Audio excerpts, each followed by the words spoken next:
سب سے زیادہ اس حوالے سے دہشت گردی کے حوالے سے کہ یہاں پہ ہماری آبادی تقریباً 0.2 یا 3% شو کی گئی ہے، لیکن ہماری قربانی 4.5% ہے یہاں پہ۔ آپ اس سے اندازہ لگا لیں کہ آبادی کتنی ہے اور قربانی کتنی ہے۔ لیکن کبھی بھی ہزاروں نے یہاں پہ کوئٹہ شہر کی خصوصاً ہماری پارٹی کی یہ پالیسی رہی ہوئی تھی کہ ہم نے یہاں پہ کسی صورت میں سول وار کو، خانہ جنگی کو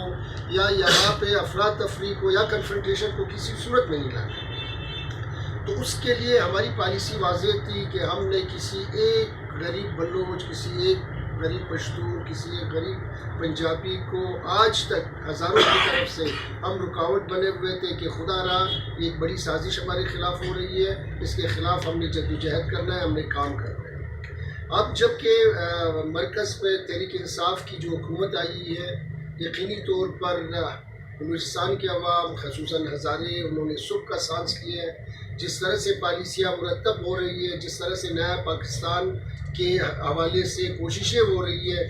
تو ہمارا موقف بھی یہی ہے کہ جب تک نیا بلوچستان، نیا پنجاب، نیا خیبر پختونخوا، نیا سندھ نہیں بنے گا، پاکستان کی فیڈریشن کی اکائیاں نہیں بنیں گے، تو اس وقت تک یقینی طور پر نیا پاکستان نہیں بن سکتا۔ تو عمران خان صاحب کی جو پالیسی ہے، تحریک انصاف کی جو پالیسی ہے، یہاں پہ خصوصاً امن و امان کے حوالے سے ان کا اپنا ایک پریورٹی ہے کہ یہاں پہ ان کو انہوں نے لگام دینا ہے۔ نیشنل ایکشن پلان کے حوالے سے ان کی پالیسی بہت واضح ہے۔ تو اس لیے ہم نے اگر نئے بلوچستان بنانا ہے تو نئے بلوچستان بنانے کے حوالے سے ہم نے بہت ساروں کو آزما چکے ہیں، اور اب بھی جو ہے مطلب ہم نے نیا بلوچستان کی داغ بیل ڈالنی ہے۔